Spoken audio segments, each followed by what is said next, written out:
So guys, आज का video बहुत इंटरेस्टिंग होने वाला है बिकॉज मैं अपना इन्वेस्टमेंट पोर्टफोलियो जो मैंने पिछले 2 साल से मैं उसको बना रहा हूँ वो मैं आप लोगों के साथ डिटेल्स में शेयर करने वाला हूँ। Every trade, every stock which I have purchased और विच आई हैव सोल्ड और which I am holding, I am going to discuss with you every single trade. And इसमें आपको बहुत रियल इंसाइट्स मिलने वाले हैं कि एक स्ट्रॉन्ग पोर्टफोलियो कैसे बनाते हैं।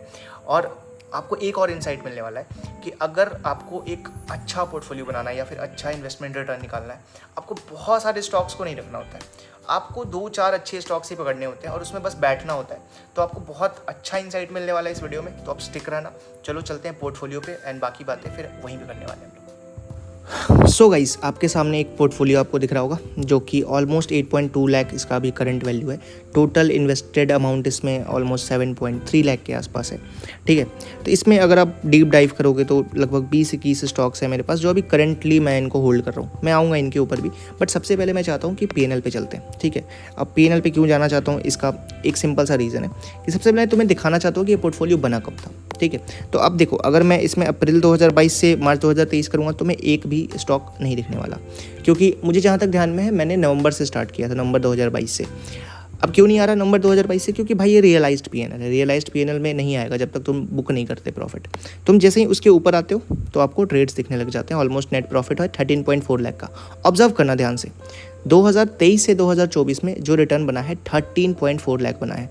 और कितने ट्रेड मैंने किए हैं अगर तुम ध्यान से देखो, 8-9, मतलब कितने ट्रेड मैंने बुक किए हैं, 1 2 3 4 5 6 7, टोटल 60 ट्रेड हैं। 60 ट्रेड में स्टॉक्स कितने हैं तुम ध्यान दो।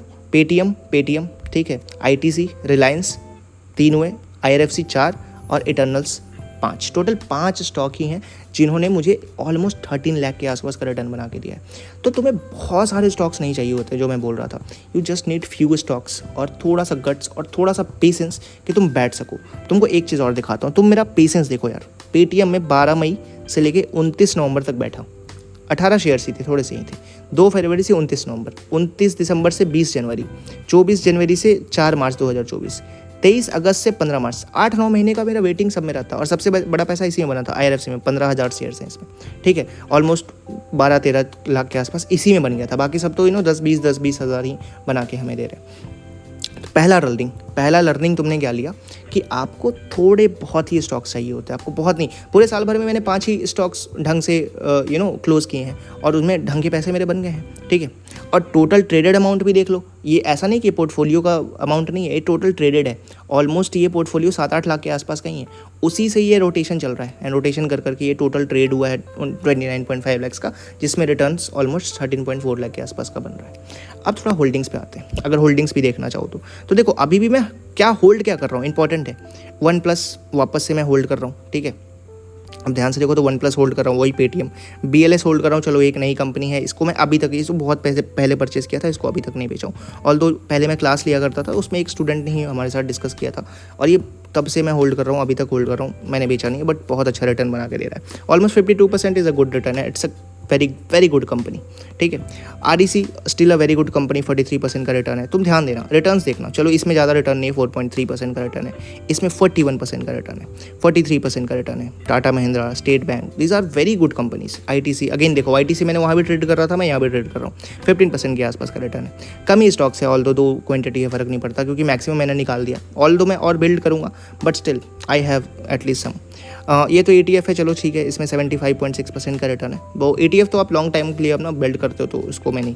सेल देखो, SAIL is still my favourite company and 73% का रिटर्न है। तो आप रिटर्न्स ऑब्जर्व करो, और रिटर्न्स जब आप लंबे लेते हो ना, तो आप 1-2 लॉसेस ले सकते हो। ठीक है, कोई दिक्कत नहीं है। अब ध्यान से देखो, कैरो इंडिया में भी, ये तो मैं अपने कॉलेज में था, एक टीचर हमारे इसमें ट्रेड कर रहे थे एंड उनके कुछ थोड़े बहुत पैसे फंसे थे एंड वो उस समय मेरे ध्यान में आया था ये स्टॉक, एंड इसमें मेरे पैसे बने हुए। हालांकि उनके फंस गए थे, बट मैंने ढंग के पैसे बना लिए। अगेन, स्टॉक मैटर नहीं करता यार, आप कहाँ पे खरीद रहे हो, क्या प्राइस पे खरीद रहे हो। वो P रेशियो जो तुम इसको बोलते हो ना, प्राइस टू अर्निंग रेशियो, तो स्टॉक कहाँ अंडर वैल्यूड है, कहाँ ओवर वैल्यूड है। अगर इतना समझ में आ रहा है तो तुम ढंग का इन्वेस्टमेंट कर सकते हो। ये तो मैकडॉनल्ड्स से सबको पता है, यूनाइटेड स्पिरिट्स। हालांकि ज़्यादा मेरे पास क्वांटिटी इसके है नहीं, 6 ही क्वांटिटी है, बट स्टिल 74% का रिटर्न इसमें भी मैं बना रहा हूँ। तो लगभग साल भर में, 2 साल के अंदर स्टॉक्स डबल हो जा रहे हैं। ढंग से पकड़ोगे डबल हो जा रहे हैं। 1-2 स्टॉक ही फंसेगा। टाटा मोटर्स देखो, अगेन 6.9% का रिटर्न बन रहा है। HDFC लाइफ 28% का रिटर्न बना के दे रहा है। कैंपस एक्टिवेयर, ये तो मेरा किस्मत ख़राब है, इसमें माइनस नेगेटिव। चलो ये भी ETF है तो इसको मैं लंबे टाइम के लिए होल्ड कर रहा हूँ, तो इसमें मैं नहीं देखने वाला हूँ। रिलायंस वापस से होल्ड कर रहा हूँ 1.4%, चलो ठीक है, ये बड़ी कंपनी है। जियो फाइनेंस 13%, बट स्टिल ये फ्यूचर में रिटर्न बना के दे देगा मुझे, ठीक है। Bharti Airtel 106%, still a very good company, almost double कर दिया है मेरे पैसे को पिछले 1 से 1.5 साल के अंदर, ठीक है। एनालिस्ट डाउनग्रेड लिख रहा है यहाँ पे, बट फालतू चीज़ है, बहुत अच्छी कंपनी है, बहुत अच्छा पैसा बना के देती है। तुम ध्यान से देखो, एवरेज बाइंग मेरा कहाँ पे है, 932, अभी चल कहाँ रहा है 1921, डबल हो चुका है भाई, ऑलमोस्ट डबल हो चुका है।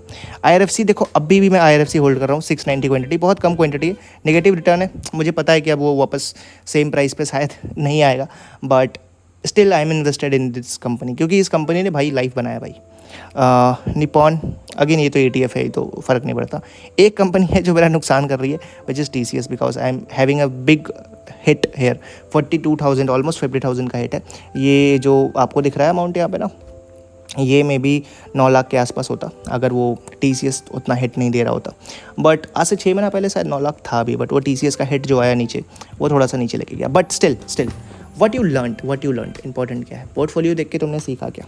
आपको बहुत कंपनीज़ नहीं चाहिए, और ना ही आपने, अच्छा मेरे पोर्टफोलियो में आपने ये भी ऑब्जर्व किया होगा कि आई am holding few good companies, few छोटे वाली companies, small chip companies, few mid level companies, and मेरे वो 4-5 ही कंपनीज़ हैं।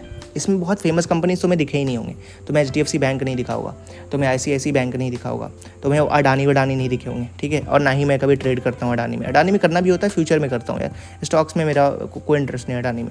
तुम्हें बहुत सारे फैंसी स्टॉक्स नहीं दिखे होंगे, वो आर इन्फ्रा और फलाना ढिमकाना आजकल बहुत चल रहा है, वो सब नहीं दिखे होंगे। Genuine stocks, few stocks, intent दिखाओ, ट्रस्ट करो, वेट करो, बैठो। सारे स्टॉक्स भाग रहे हैं भाई, अगर ढंग के स्टॉक्स में डालोगे सारे भाग रहे हैं। बैठना सीखो और टाइम पे लेवरेज लेना सीखो, टाइम पे, सही टाइम पे तुम्हारा मुझे जहाँ तक याद है IRFC मैंने 45-47 के आसपास उठाया था, और वहाँ से उठा के मैं IRFC को लेके चला गया था समवेयर 135 तक बेचा था, 200 तक गया था यार IRFC, 200 तक गया था। एंड मैंने, अगर मैं तुम्हें दिखाना चाहूँ ना IRFC का वेट, मैं तुम्हें दिखाता हूँ IRFC का, तो मैं चार्ट दिखाता हूँ, तुम्हें मज़ा आएगा, ठीक है। क्योंकि ये स्टॉक मैंने बहुत स्टडी किया हूँ IRFC पे। चलो जी, इसका चार्ट खोलते हैं, ठीक है, और इसके चार्ट को हम लोग थोड़ा सा ना 1 डे टाइम फ्रेम पे लेके जाते हैं, and then we study IRFC, ठीक है। तो अगर ध्यान से देखो IRFC में, आई हैव इन्वेस्टेड हेयर, देखो मैंने मार्क भी कर रखा है, I have invested here when it is at 45, and breakout था, कंसोलिडेशन था, हम लोग क्लास लेते थे, उसमें हम लोग डिस्कस भी करते थे, कुछ लोगों ने तो 20-25 पे भी उठाया था। उसके बाद देखो क्या सॉलिड ब्रेकआउट आया इसमें, क्या सॉलिड ब्रेकआउट आया, और गया कहाँ तक है, देखो 100 तक आया। अब बेचने के लिए कोई इंसान यहाँ पे बेच दे, बेचने के लिए कोई 100 पे ही बेच दे, डबल करके निकल जाए, ठीक है, बट वी हैव वेटेड, और ये गया कहाँ, देखो ऑलमोस्ट 200 टच किया था, एंड लिटरली मैं इसमें वेट कर रहा था कि मैं तो इसको 1000 पे निकालूंगा भाई, मैं तो निकालूंगा ही नहीं। लेकिन उसके बाद जैसे जैसे ये नीचे आया ना, इस स्विंग तक मैं वेट कर रहा था, या मुझे लग रहा था कि चलो ये स्विंग तो कोई दिक्कत वाली बात नहीं है, ये स्विंग तो हम लोग मैनेज कर ही लेंगे, ऑलमोस्ट इस स्विंग की मैं बात कर रहा हूँ, ठीक है। लेकिन जब ये वापस ऊपर जाके वापस नीचे आने लगा ना, ऑलमोस्ट यहाँ मार्च तुम्हें दिख रहा होगा ना, 13 मार्च, देखो ये जब ब्रेक किया था ना, तब मैंने बोला कि यार फंडामेंटली ख़राब हो गया, अब निकाल देना चाहिए। बट स्टिल उसके बाद भी देखो इस स्ट्रॉन्ग ने अच्छा स्विंग दिया, मतलब तुम चाहो तुम वापस यहाँ परचेस करके वापस ये 200 तक गया था, तुम चाहो फिर से कर सकते हो, बट स्टिल अभी मैं पकड़ा हुआ हूँ, देखते हैं कहाँ तक जाता है, जहाँ तक भी जाएगा वी विल सी, ठीक है। बट इस तरह से आप क्या कर सकते हो, इस तरह से आपको दिखेगा कि अब स्टॉक्स पकड़ो, बैठो, वेट करो, सही टाइम पे सही जगह पे रिस्क लोगे, आपके पैसे बनेंगे। उल्टे सीधे काम करोगे, चिप कंपनीज, छोटे छोटे कंपनीज में दिमाग लगाते रहोगे, तो शायद आपके पैसे ना बने, ठीक है। बट एनीवेज, आई होप आप कुछ ना कुछ सीखे होगे इस पूरे वीडियो से, एंड जो भी आपका इंसाइट है आप मेरे को कमेंट में बताना।